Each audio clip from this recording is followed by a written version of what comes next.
Kwa majina mimi naitwa Bwana Ramadhani Amri Mpasua-Komu, kaimu mkurugenzi halmashauri ya wilaya ya Kigoma.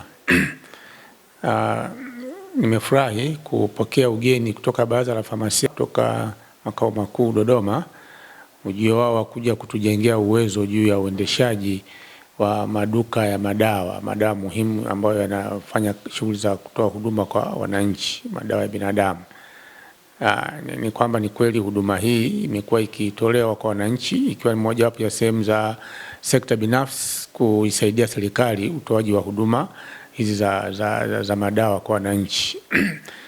Lakini pia pamoja na hayo basi wanahitaji kuwa na usimamizi wa karibu sana na serikali, na ukizingatia kwamba Baraza hili la Famasia limetoa au limekasimisha shughuli za uendeshaji wa maduka ya madawa kwa tawala za mikoa na serikali za mitaa. Kwa sisi halmashauri tuna jukumu kubwa sana la kuhakikisha kwamba uendeshaji wa maduka haya madawa yanafuata kanuni na taratibu ambazo baraza limetoa miongozo kulingana na uendeshaji wa kazi hii ya utoaji wa huduma.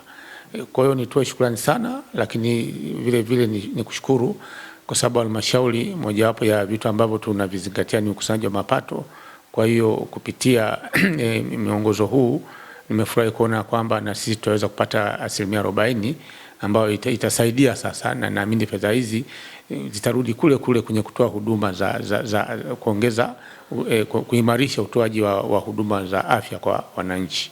Kwa hiyo tunawakaribisha baraza hili na tutapokea miongozo na taratibu ambazo mtakuwa mmekuja kutujengea uwezo. Asante sana.